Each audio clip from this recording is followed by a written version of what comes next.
الحمد للہ رب العالمین والصلاة والسلام علی نبینا محمد وآلہ وصحبہ اجمعین۔ شہر مدینہ میں مسجد نبوی ہے۔ یہ وہ مسجد ہے جس کی زمین خود رسول اللہ صلی اللہ علیہ وسلم نے خریدی، اور اس کی بنیاد بھی خود آپ ہی نے اپنے مبارک ہاتھوں سے رکھی۔ مسجد نبوی یہ وہ مسجد ہے جس کی بنیاد پہلے دن سے ہی تقوی پر رکھی گئی ہے۔ اللہ تعالیٰ کا فرمان ہے، لَمَسْجِدٌ أُسِّسَ عَلَى التَّقْوَى مِنْ أَوَّلِ يَوْمٍ أَحَقُّ أَن تَقُومَ فِيهِ۔ جس مسجد کی بنیاد اول دن سے تقوی پر رکھی گئی ہے، وہ اس لائق ہے کہ آپ اس میں کھڑے ہوں۔ سورہ توبہ آیت نمبر 108۔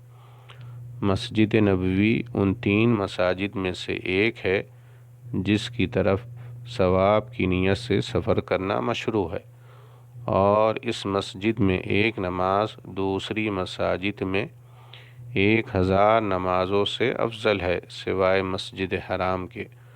رسول اللہ صلی اللہ علیہ وسلم کا فرمان ہے، لا تشد الرحال الا الى 3 مساجد، المسجد الحرام والمسجد الاقصی ومسجدی ھذا۔ ثواب کی نیت سے صرف 3 مساجد کی طرف سفر کیا جا سکتا ہے، مسجد حرام، مسجد اقصی اور میری یہ مسجد یعنی مسجد نبوی۔ رواہ البخاری و مسلم۔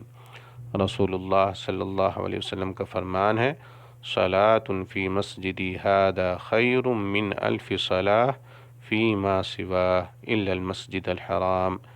میری اس مسجد میں ایک نماز دوسری مساجد میں 1000 نمازوں سے افضل ہے، سوائے مسجد حرام کے۔ رواہ البخاری و مسلم۔ اللہ تعالی اعلم۔ السلام علیکم ورحمۃ اللہ وبرکاتہ۔